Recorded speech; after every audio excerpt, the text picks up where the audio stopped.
आप अगर उन चीज़ों को खरीदते हैं जिनकी आपको बिल्कुल भी ज़रूरत नहीं है, तो शीघ्र ही आपको उन चीज़ों को बेचना पड़ेगा जिनकी आपको सबसे ज़्यादा ज़रूरत है।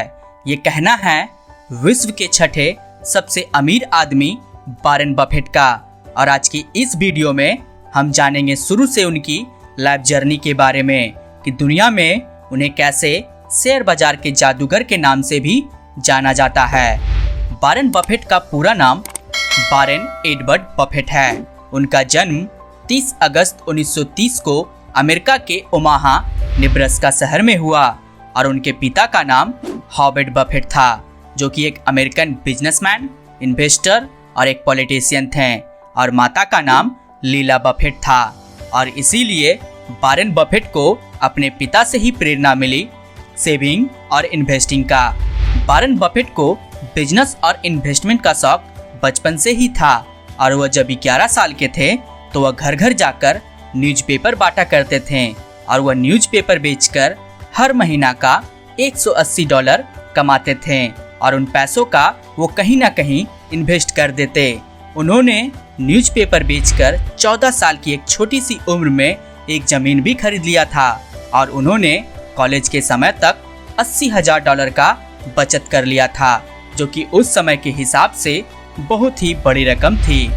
वॉरेन बफेट ने अपनी शुरुआत की पढ़ाई रोज हिल एलिमेंट्री स्कूल से की और फिर 1947 में वुडरो विल्सन हाई स्कूल से स्नातक की उपाधि प्राप्त की और फिर 1947 में बफेट ने veteran school of the university of Pennsylvania में प्रवेश किया और वहां 2 साल तक अध्ययन किया और फिर उन्हें यूनिवर्सिटी ऑफ नेब्रास्का में ट्रांसफर कर दिया गया, जहां 19 साल की उम्र में उन्होंने bachelor of science in business administration से ग्रेजुएशन किया।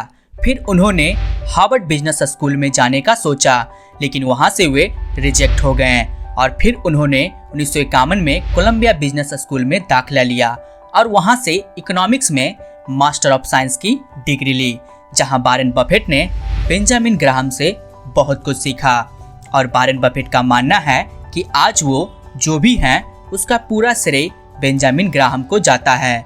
दोस्तों, बता दो कि बेंजामिन भी शेयर मार्केट के एक बहुत बड़े खिलाड़ी थे और उन्हीं के यहाँ $1200 प्रति माह के वेतन पर वॉरेन बफेट ने काम करना शुरू किया था और शेयर बाजार में निवेश की गुण सीखा। और इसी तरह वह अपनी निवेश की सोच को आगे बढ़ाते हुए उन्होंने इसी फील्ड में अपना करियर बनाया। जब वॉरेन बफेट ने बेंजामिन ग्राहम की कंपनी को ज्वाइन किया था, उसके 2 साल बाद बेंजामिन ग्राहम रिटायर हो गए और तभी वॉरेन ने भी वहां से नौकरी छोड़ दी और अपना खुद का काम करना शुरू किया।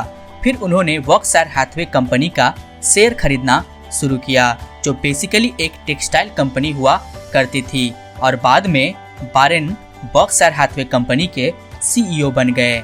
और अगले कुछ सालों में देखते ही देखते कई उतार चढ़ाव के बाद वॉरेन बफेट अरबपतियों की गिनती में शामिल हो गए और आज दुनिया के छठे सबसे अमीर आदमी हैं। वॉरेन बफेट आज 90 वर्ष की आयु में भी एक सफल इन्वेस्टर और एंटरप्रेन्योर होने के साथ ही साथ मोटिवेशनल स्पीकर भी हैं और वे 21वीं सदी के सबसे बड़े दानवीर हैं, जिन्होंने अपनी कुल संपत्ति का 85% हिस्सा बिल गेट्स की मेलिंडा गेट फाउंडेशन को दान में देकर इतिहास रच दिया और दुनिया के सबसे बड़े दानशूर बन गए।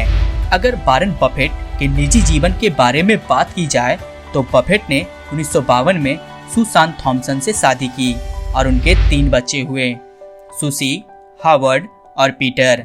बहरहाल वॉरेन बफेट को इसीलिए शेयर बाजार का जादूगर भी कहा जाता है। अगर आप भी वॉरेन बफेट की तरह इन्वेस्ट करना चाहते हैं तो इन किताबों को जरूर पढ़ें। दोस्तों, अगर आप हमारे चैनल पे नए हैं तो चैनल को सब्सक्राइब करना ना भूलें, क्योंकि मैं ऐसे ही इंस्पायरेशनल और मोटिवेशनल वीडियो लाता रहूँगा।